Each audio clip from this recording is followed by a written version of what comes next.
Barnhart, Senior Director, Product and Industry Market Strategy at Infor, and one of the winners of this year's Women in Supply Chain Award presented by Supply and Demand Chain Executive Christine. Thank you so much for joining us today and congratulations.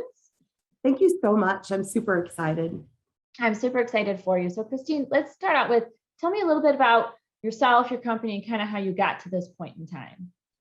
Sure. Well, I'm a Southern Indiana girl, a Hoosier at heart. Really grew up in heavy industrial manufacturing, went to engineering school, and loved it, actually. I mean, I loved solving problems and processes, but then really discovered supply chain in the second half of my career, if you will, and really determined that I had found my passion, which was really kind of bringing, I think, the technical and the sales and the business leaders together to run these complex supply chains. Was really fortunate. Started with Infor about 3 years ago with a focus on industry and bringing all that background that I had in manufacturing and supply chain. And then recently, about 8 months ago, started as the Senior Director for Product and Industry Strategy. And I just love it. Infor has been a great home for the last 3 years. I've learned so much. I think it's the big company that people don't always think about first. We're really known as a industry focused cloud ERP company, but we have best in class, best in breed people solutions and supply chain solutions. And so my mission is really to spread that word and evangelize the things that we can do to really help customers. So what attributes do you think a successful supply chain leader should have? So that's an interesting question because I think there's many attributes, but I think at the core, the people that I meet that are very passionate about supply chain and have done really great work, they're always growing. They have this thirst for knowledge and they don't ever want to really sit still. And I heard a quote last week that said, if you weren't growing, you were shrinking. And I really took that to heart because I think that that's true. So we all have faced some challenges in the supply chain industry, some more than others in other ways, but at the end of the day, they're still the same kind of challenges. Kind of explain kind of some of the challenges that you have faced in your role and how did you work with Infor to kind of overcome them? I mean, honestly, Infor has been kind of the dream. I came into an organization that already had a lot of women in leadership. We were pretty well represented, multiple backgrounds. I think when you get into at least for me, my experience in the technology space is very dynamic and people are really coming at it from all different angles. That is not to say in my previous history working in manufacturing, both as an engineer and as a supply chain professional, that I didn't have to overcome challenges. And, some of them were just, people had a perception of what they thought my style should be because I was a woman, that I had to, either maybe tweak, how I worked or maybe educate them about, kind of what my strengths and my attributes were.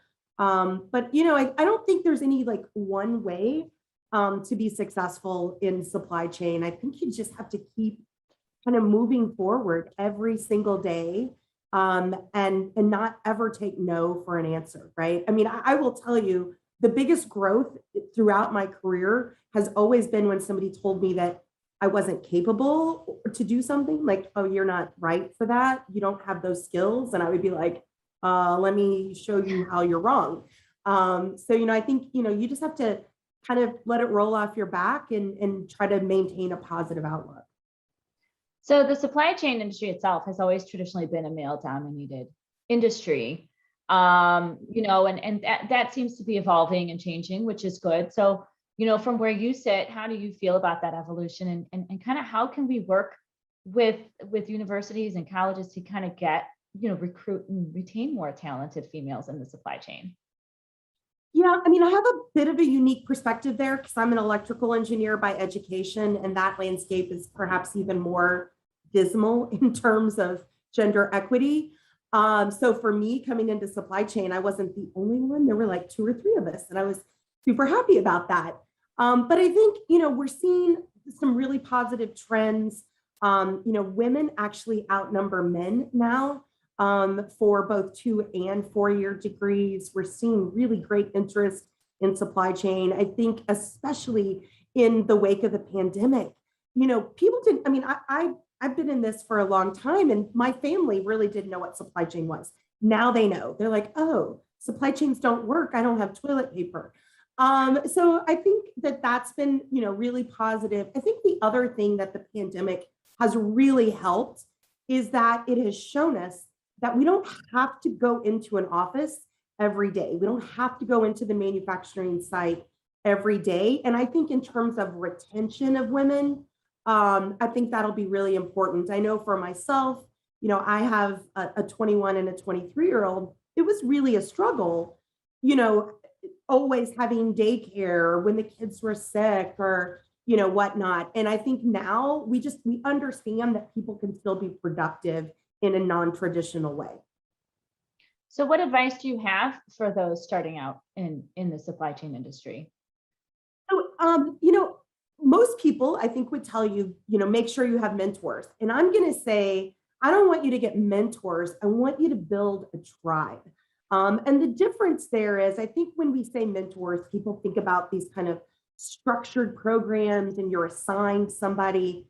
But I really think that in order to be successful, I don't think that's just supply chain. I think it's just being a professional in general. You need people around you that can kind of hold a mirror up to you when you're doing well, and can hold a mirror up to you when maybe you need to stretch or grow or change.